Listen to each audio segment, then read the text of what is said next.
Okay, I think we're down to about chapter 12 of Exodus. Blood bath, for something new. If you want a massacre to function smoothly, it has to be well planned, and you might want to take the opportunity, shortly before slaughtering the oldest son of every family of one whole nation, to make some fucked up rules and rituals to remember the mass murder generations to come. And praise the fucking warlord once again for his fine killing technology and technique. And make a calendar while you are at it so you can mark the day. Passover. Verse 6. You shall keep watch over it until the 14th day of this month, and all the assembled congregation of the Israelites shall slaughter it at twilight. End quote. Take a baby goat or sheep, slaughter it, follow baking instructions, smear fresh blood around your door so the mercenaries that I bring don't kill my future soldiers, said the warlord. Eat the meat quick, people, so we got a mess of killing in front of us. Because we got a mess. Anyway, verse 11. Your loins girded, your sandals on your feet, and your staff in your hand, and you shall eat it hurriedly. Hurriedly. End quote. In the middle of the night, the destroyers came with sharp, hard swords and cut down the firstborn in every family. Verse 14. You shall celebrate it as a festival to the Lord throughout the ages. You shall celebrate it as an institution for all time, so that they would be remembered as the great first son murderers throughout the ages. Verse 17, you shall observe this day throughout the ages as an institution for all time. Build a fucking temple, a few thousand synagogues, 1,000,000 churches and mosques. Create with holy words of religious law the unholy trinity of continual war. Make the Federal Reserve Bank. Patent life. Quick! Verse 29, the Lord struck down all the firstborn in the land of Egypt. No house where there were not someone dead was.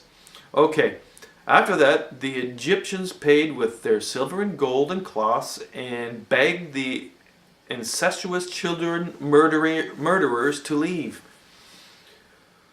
So the slaves, 600,000 men on foot, plus children, moreover a mixed mob, no mention of women, livestock, however, and flocks and herds, and cats and dogs, and who knows what all.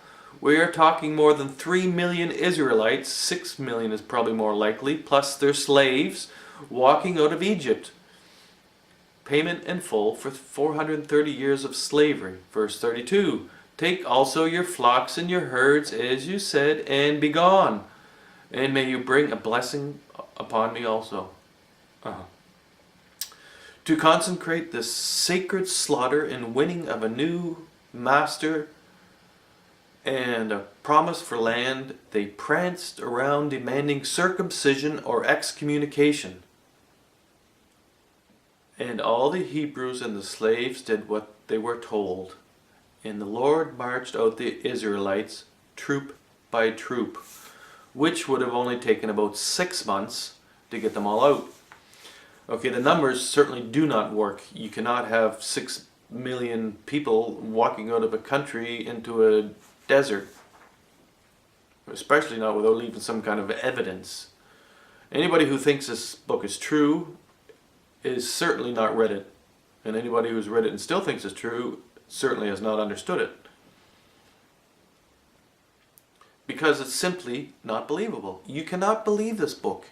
If you read this book and you understand this book, you cannot believe it. The same thing is when you read a fairy tale of any other writer, like the Grimm fairy tales, when Hansel and Gretel walk into the woods and find a house made out of gingerbread. It's not true. It's a fairy tale.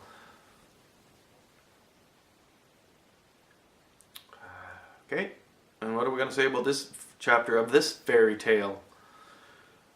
Okay, some people think the Lord God came down and slaughtered all these people.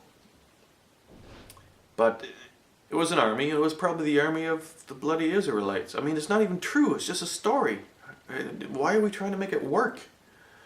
Let's just stick to the story and try to observe it as the story, okay? They've already been told to go.